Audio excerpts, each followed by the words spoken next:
चलिए देखते हैं। झारखंड ने जारी किया है 2023 के लिए अपना मॉडल प्रश्न पत्र। आज हम क्लास 10th के विज्ञान के प्रश्न पत्र को देखेंगे, जिसमें कुल 40 प्रश्न हैं और इसके लिए समय निर्धारित किया गया है 1.5 घंटा। तो आज हम इसके प्रश्नों को हल करेंगे, जिसमें सबसे पहला प्रश्न आप देख सकते हैं, दाढ़ी बनाने में किस प्रकार के दर्पण का उपयोग किया जाता है। देखिए, दाढ़ी बनाने में अवतल दर्पण का उपयोग किया जाता है। दूसरा प्रश्न है, गोलीय दर्पण में फोकस दूरी एवं वक्रता त्रिज्या के बीच संबंध। देखिए, गोलीय दर्पण अगर आप समझेंगे तो समझ आएगा कि इसके बीच का संबंध क्या है। मान लीजिए एक गोलीय दर्पण है जो एक वृत्ताकार होता है और इसका केंद्र बिंदु जो होता है उसको हम C से डिनोट करते हैं, जो वक्रता त्रिज्या कहलाता है। और यहाँ से यहाँ तक की दूरी अगर आप वृत्त में देखेंगे, जिसको हम R त्रिज्या बोलते हैं, और त्रिज्या यानी कि वक्रता त्रिज्या और इसके बीच का जो दूरी है इसको हम फोकस दूरी बोलते हैं या F से डिनोट करते हैं। अब F और R के बीच का संबंध देखिएगा तो आप ध्यान से देखें कि R जो है वो फोकस का दुगना होता है, और यहाँ आपका बी ऑप्शन में दिया हुआ है F बराबर R/2। तो गोलीय दर्पण में फोकस दूरी एवं वक्रता त्रिज्या के बीच की संबंध आपका बी ऑप्शन बताता है F बराबर R/2। प्रकाश के अपवर्तन की क्रिया में कौन सी भौतिक राशि अपरिवर्तित रहती है? यह आपका तीसरा प्रश्न है, जिसका उत्तर आवृत्ति होगा, क्योंकि आवृत्ति जो है वो अपरिवर्तित रहती है। वेग परिवर्तित होता है, तरंगदैर्घ्य भी परिवर्तित होता है। चलिए, चौथा क्वेश्चन आपका है, 1 मीटर फोकस दूरी वाले लेंस की क्षमता होगी। अब लेंस की क्षमता को हम P से डिनोट करते हैं, P = 1/f। और इस फॉर्मूला पे जब हम इस क्वेश्चन को रखेंगे तो आपका उत्तर जो होगा वो फोकस दूरी उत्तल लेंस की बात कर रहा है, जिसमें चिन्ह परिपाटी के अनुसार उत्तल लेंस में इसके फोकस दूरी f, उत्तल लेंस अगर हम इस प्रकार से देखें तो फोकस दूरी इस ओर होगा जो कि माइनस में होता है। तो माइनस में सिर्फ एक ही उत्तर है, पहला A, 1 डायोप्टर। पांचवा प्रश्न है, 4D क्षमता वाले यानी 4 डायोप्टर की क्षमता वाले अवतल लेंस की फोकस दूरी क्या होगी? देखिए, फोकस दूरी अगर हमको लेंस में निकालना है तो हम F बराबर लिख सकते हैं 1/P, यानी इसका जो पावर है उसको हम पावर से 1 को जब भाग देंगे तो पता चलेगा कि इसका फोकस दूरी कितना सेंटीमीटर पे होगा। तो देखिए, यहाँ पे 4 डायोप्टर दिया है, 4 से अगर हम 1 को भाग देते हैं, 4 से अगर हम 1 को भाग देते हैं तो 4 से 1 को भाग देने पे 1 का चौथा हिस्सा अर्थात 25 सेंटीमीटर होगा, जो ऑप्शन में बी नंबर पर है। तो आपका इसका उत्तर होगा बी। आपका अगला प्रश्न है छठा, वाहन के अग्रद्वीपों में किस दर्पण का उपयोग किया जाता है? तो देखिए, दर्पण जब पूछ रहा है, लेंस नहीं पूछ रहा है, ये पूछ रहा है दर्पण। देखिए, अग्रद्वीप आपका बना हुआ होता है इस प्रकार से, यानी कि यहाँ पे एक बल्ब लगा हुआ होता है और इधर जो क्षेत्र है ये दर्पण है, जो इसके प्रकाश को क्या करता है, फैलाने का काम और एक जगह फोकस करने का काम करता है। तो आप देख रहे हैं कि यह जो दर्पण है अंदर की ओर परावर्तक पृष्ठ धंसा हुआ है, और यह दर्पण क्या होगा? तो यह दर्पण होगा अवतल। जो दर्पण का परावर्तक पृष्ठ धंसा हुआ होता है वह अवतल दर्पण कहलाता है। सातवां प्रश्न है, मानव नेत्र के जिस भाग पर किसी वस्तु का प्रतिबिंब बनता है वह है। तो मानव नेत्र के जिस भाग पर प्रतिबिंब बनता है वह भाग होता है दृष्टिपटल। अगर दृष्टिपटल पर नहीं बनता है प्रतिबिंब तो मनुष्य को वो चीज़ दिखाई नहीं देता है, या उसके आंखों में दोष पाया जाता है, जो 2 प्रकार का होता है।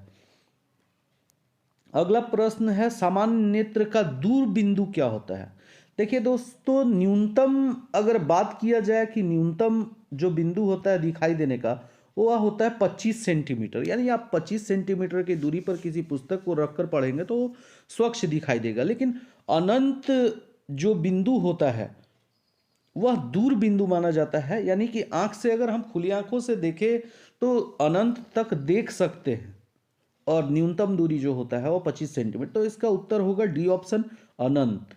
लेकिन आपका 9वां प्रश्न है, नेत्र में जाने वाली प्रकाश की मात्रा को नियंत्रित या नियंत्रण कौन करता है? तो देखिए, आंख में जो प्रकाश की मात्रा को नियंत्रित करता है वह होता है परितारिका।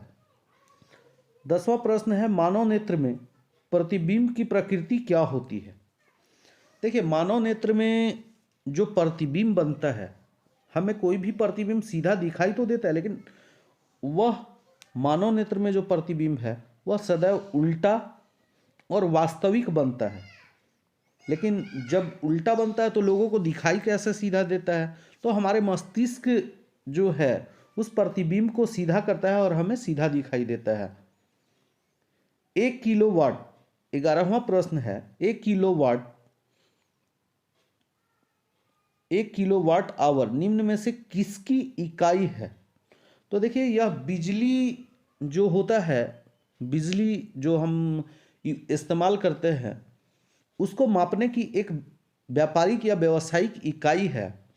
तो इसमें शक्ति, ऊर्जा, बल, विद्युत धारा, तो विद्युत धारा को भी हम नहीं बोल सकते, विद्युत जो है एक ऊर्जा के रूप में होता है, तो इसका उत्तर होगा बी ऑप्शन, ऊर्जा। अगला प्रश्न है 12वां, कूलम किसका एसआई मात्रक होता है?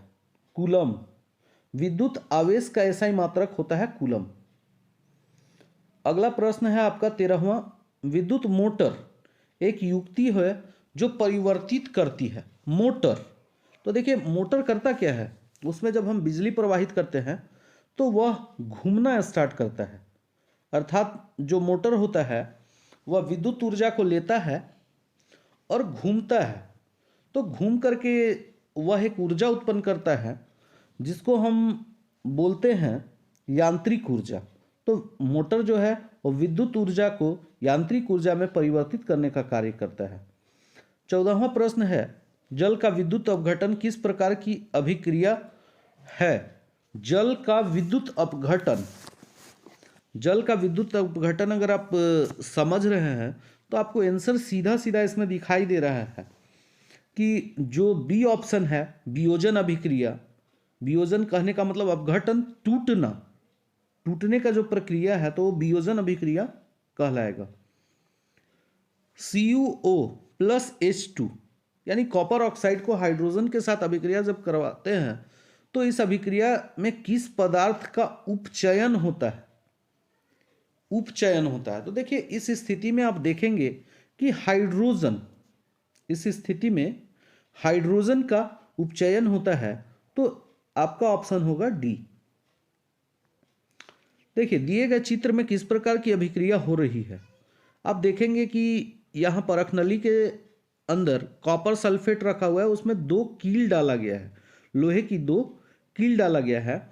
अब इसमें, इस कील में जो अभिक्रिया हो रहा है वो कौन सा अभिक्रिया हो रहा है? तो कॉपर सल्फेट का जो विलयन है उसमें लोहा जो है वो अधिक अभिक्रियाशील होता है, और कॉपर सल्फेट के विलयन में लोहा कॉपर सल्फेट को उसके स्थान से हटा देता है, और फिर यह अभिक्रिया कौन सी अभिक्रिया कहलाएगी? तो अगर आप ध्यान से देखें तो यह सी विस्थापन, यानी वह क्या कर रहा है, उसके स्थान को ले रहा है, तो विस्थापन अभिक्रिया हो रही है। 17वां क्वेश्चन है, निम्नलिखित में कौन प्राकृतिक सूचक का उदाहरण है? देखिए, प्राकृतिक सूचक अगर हम बात करें तो लिटमस पत्र जो कि लीचेन से बनता है, लिटमस पत्र जो लीचेन से बनता है वह एक प्राकृतिक सूचक होता है, वह एक प्राकृतिक सूचक होता है। 18वां क्वेश्चन है, किसी विलयन का पीएच मान 10 है, वह निम्नलिखित में से क्या होगा? देखिए, आप पीएच स्केल को अगर ध्यान से देखे होंगे तो पीएच स्केल इस प्रकार से होता है जिसका उदासीन बिंदु 7 होता है, और 7 से जब हम कम की ओर जाते हैं, इधर आते हैं, तो इधर अम्लीय होता है, अम्लीय होता है, और इधर जब जाते हैं तो यह क्षारीय होता है, क्षारीय। तो आप देख रहे हैं कि 7 से इधर जाइएगा तो 8, 9, 10 इस प्रकार से चलता है। तो 10 जो है वह क्षारीय है, यानी कि इसका ऑप्शन हो जाएगा डी, 18 का ऑप्शन डी। 19वां क्वेश्चन है, दिया गया चित्र क्या सूचित करता है। देखिए आप देखेंगे कि इसमें एसिड जो अम्ल है वह गिर रहा है और इसके हाथ को इफेक्ट कर रहा है यहाँ पर। तो यह प्रयोगशाला में अगर आप कभी गए हैं या कोई प्रयोग किए हैं अम्ल के साथ, तो उसमें एक सूचना बनाया हुआ रहता है कि ऐसे हम लोगों को नहीं करना होता है। तो इसमें अगर आप देखें तो डी ऑप्शन जो दिख रहा है आपको, सांद्र अम्ल तथा क्षार वाले बर्तन का चेतावनी चिन्ह, यानी कि उनके बर्तनों पे जो चिन्ह लगा होता है वही चिन्ह है डी ऑप्शन। 20वां क्वेश्चन है, इमली में कौन सा अम्ल होता है। देखिए दोस्तों, अम्ल का अगर हम बात करें तो अभी अम्ल जब हम जानते हैं तो अम्ल बहुत बार क्वेश्चन पूछते रहता है। आपके पुस्तक में एक ग्राफ बनाया हुआ है जिसमें अम्लीयता से बहुत सारे प्रश्न डाले गए, आप उसको देखेंगे। लेकिन चलिए इसमें देख लेते हैं इमली में कौन सा अम्ल पाया जाता है। देखिए इमली में टार्ट्रिक अम्ल, इमली में टार्ट्रिक अम्ल पाया जाता है जो बी ऑप्शन में है। कौन अधातु कमरे के ताप पर द्रव अवस्था में पाया जाता है। द्रव अवस्था में पाया जाने वाला, अगर आप द्रव अवस्था का बात करें तो कमरे के ताप पे पारा जो है वह द्रव अवस्था में पाया जाता है। लेकिन अगर लिक्विड फॉर्म का बात करें तो ब्रोमीन, ब्रोमीन भी पाया जाता है। लेकिन इन दोनों में आपका आंसर क्या होगा। तो देखिए दोस्तों, बहुत से लोग बोलेंगे कि ब्रोमीन होगा, लेकिन नहीं, आपका जो आंसर होगा वो पारा होगा। 22वां प्रश्न है, निम्नलिखित में से किस पदार्थ का उपयोग अग्निशामक बनाने में किया जाता है। अग्निशामक कहने का मतलब कि जब आग लग जाता है तो आग लगने के बाद, आग लगने के बाद उसको बुझाने में प्रयोग किया जाने वाला चीज बनाया जाना अग्निशामक कहलाता है। तो इसमें बी ऑप्शन आपको दिख रहा है, सोडियम हाइड्रोजन कार्बोनेट, जिसको हम बोल सकते हैं सोडा, बेकिंग सोडा, क्योंकि यह जब आग के साथ आग में पड़ता है तो यह कार्बन डाइऑक्साइड का निर्माण करता है जिससे आग बुझ जाता है। अगला प्रश्न है 23वां, आधुनिक आवर्त सारणी किस आधार पर बना है। आधुनिक आवर्त सारणी दोस्तों परमाणु संख्या के आधार पर निर्माण किया गया है। तो इसका ऑप्शन होगा ए, परमाणु संख्या के आधार पर। निम्नलिखित में से कौन धातु सबसे अधिक अभिक्रियाशील है। तो धातु अधातु चैप्टर में आपने देखा होगा कि सबसे ऊपर जो धातु है वह है पोटेशियम, जो कि सबसे अभिक्रियाशील माना जाता है। जो पोटेशियम है वह सबसे अभिक्रियाशील माना जाता है। 25वां क्वेश्चन है, पृथ्वी की भूपर्पटी में प्राकृतिक रूप से पाए जाने वाले तत्व या यौगिक क्या कहते हैं। तो पृथ्वी के भूपर्पटी पे पाए जाने वाले तत्व या यौगिक खनिज कहलाते हैं। क्या कहलाते हैं? खनिज कहलाते हैं। और खनिज में जो अशुद्धियां पाई जाती है उसको गैंग कहते हैं। खनिज में जो अशुद्धियां पाई जाती है उसको क्या कहते हैं? गैंग कहते हैं। अगला है 26वां प्रश्न, प्रोपेनॉल में कौन अभिक्रियाशील समूह मौजूद है। प्रोपेनॉल, जैसे ही आप इसके नाम को उच्चारण करेंगे दोस्तों, तो अल जो लगा हुआ है इसके लास्ट में, जो कि अल्कोहल को प्रदर्शित करता है, जो अल्कोहल को प्रदर्शित करता है। 27वां प्रश्न जो है, प्रकाश संश्लेषण प्रक्रिया में निम्नलिखित में क्या नहीं होता है। प्रकाश संश्लेषण प्रक्रिया में क्या नहीं होता है। तो आप ध्यान से देखें कि कार्बन डाइऑक्साइड का मुक्त होना वो नहीं होता है। जब भी होता है तो कार्बन डाइऑक्साइड को ग्रहण करता है और ऑक्सीजन को छोड़ता है। तो जल का टूटना भी उसमें होता है, ऑक्सीजन का मुक्त होना होता है, लेकिन सी जो ऑप्शन है वो नहीं होता है। इसलिए इसका उत्तर ध्यान से दीजिएगा क्योंकि यह प्रश्न नहीं के आधार पर पूछा गया है। अगला क्वेश्चन है 28वां, फ्लोएम से खाद्य पदार्थों का परिवहन पौधे में किस दिशा में होता है? फ्लोएम से खाद्य पदार्थों का परिवहन पौधे में किस दिशा में होता है? तो 28वां प्रश्न का उत्तर क्या होगा? देखिए, फ्लोएम जो है वह ऊपर और नीचे दोनों ही ओर कार्य करता है, तो इसका उत्तर होगा सी ऑप्शन। 29वां प्रश्न है आपका, वृक्क की रचनात्मक तथा क्रियात्मक इकाई को क्या कहते हैं? देखिए दोस्तों, इस प्रश्न का उत्तर कोई भी नहीं होगा, लेकिन ये जो वृक्क दिया है ना, ये जो वृक्क दिया है बी ऑप्शन, इसके जगह अगर वृक्काणु दे देता, वृक्काणु या नेफ्रॉन देता, नेफ्रॉन, तो आपका उत्तर हो जाता। तो आपको क्या करना है, जब क्वेश्चन को पढ़ना है तो उस समय देखना है वृक्काणु या नेफ्रॉन अगर कोई भी चीज देता है तो वो आपका उत्तर होगा। 30वां जो प्रश्न है, फल को पकाने के लिए कौन सा हार्मोन उत्तरदायी होता है? फल को पकाने के लिए, तो फल को पकाने में जिब्रेलिन एक हार्मोन पाया जाता है पौधों में, जो कि फल को पकने में मदद करता है। अगला प्रश्न है 31, एस्ट्रोजन स्रावित होता है। एस्ट्रोजन जो है हार्मोन ही है जो स्रावित कहाँ से होता है? तो अंडाशय के द्वारा स्रावित होता है।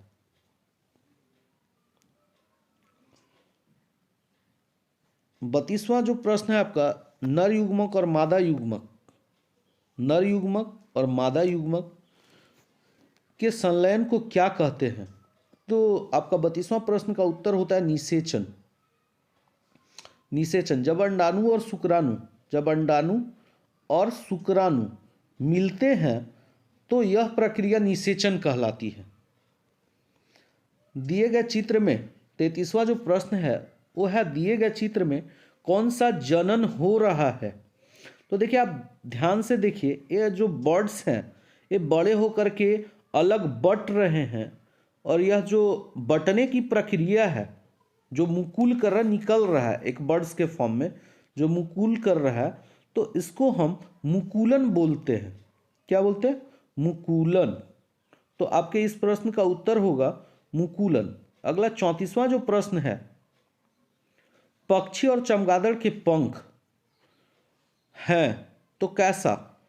पक्षी और चमगादड़ के पंख, देखिए दोनों के पंख तो दिखने में लगेंगे आपको कि समान है, लेकिन नहीं, दोनों में अंतर है और असंजात अंग होते हैं। वो एक समान या समजात अंग नहीं होते। समजात अंग जैसे पक्षी के पंख और मनुष्यों का हाथ समजात अंग होता है, लेकिन पक्षी के पंख और चमगादड़ के पंख असंजात होते हैं। अगला 35वां जो प्रश्न है, मेंडल अपने प्रयोग के लिए किस पौधे को चुना? तो मेंडल ने मटर के पौधे को चुना और इसी पर अपना प्रयोग किया। 36वां प्रश्न, निम्नलिखित में कौन उत्पादक है? देखिए, सबसे पहला बात, उत्पादक कहने का अर्थ होता है जो दूसरों को भोजन प्रदान करे और खुद का भोजन सूर्य के प्रकाश से प्राप्त करे। तो इसमें घास जो आपको दिख रहा है वो सूर्य के प्रकाश से अपना भोजन प्राप्त करता है और बाकी लोग इन पौधों पर ही आधारित होते हैं। 37वां जो प्रश्न है आपका, किसी आहार श्रृंखला में शाकाहारी का निर्माण होता है। तो शाकाहारी अगर आप देख रहे हैं तो प्रथम पोषी स्तर जो शाकाहारी हुए वो प्रथम पोषी स्तर, पहला घास जो हुआ और दूसरा प्रथम उसको जो खाया तो उसको बोलेंगे प्रथम पोषी स्तर। 38वां जो प्रश्न है, ओजोन परत के अपक्षय के लिए जिम्मेदार।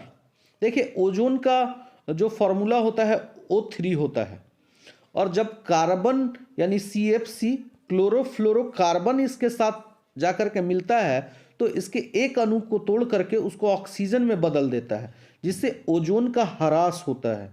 तो इसका उत्तर होगा बी ऑप्शन, CFC क्लोरोफ्लोरोकार्बन। 39वां जो प्रश्न है, निम्नलिखित में से कौन जैव मात्रा ऊर्जा स्रोत का उदाहरण नहीं है? जैव मात्रा ऊर्जा अगर बात करें तो वैसा ऊर्जा जो पहले किसी न किसी जीवित चीज से बना हो, जैसे लकड़ी। तो आप देखते हैं कि पेड़ जो होता है वो जीवित होता है, बाद में उसको काट कर हम लकड़ी एक ऊर्जा के संसाधन के रूप में उपयोग में ले आते हैं। गोबर, वह भी उसी स्थिति में होता है, गाय से ही प्राप्त होता है। नाभिकीय ऊर्जा, नाभिकीय ऊर्जा जो आपको दिख रहा है यही आपका उत्तर है, क्योंकि यह जो नाभिकीय ऊर्जा है यह किसी भी जीवित पदार्थ से पाया नहीं जा सकता। कोयला जो है वो पाया जा सकता है, तो आपका उत्तर होगा सी। 40वां, पवन ऊर्जा उत्पादन के लिए पवन की चाल न्यूनतम कितनी होनी चाहिए? दोस्तों, कम से कम 15 किलोमीटर प्रति घंटा की चाल से चलेगा तो ही पवन ऊर्जा जो है वह पंखे को घुमा करके ऊर्जा उत्पन्न कर पाएगा।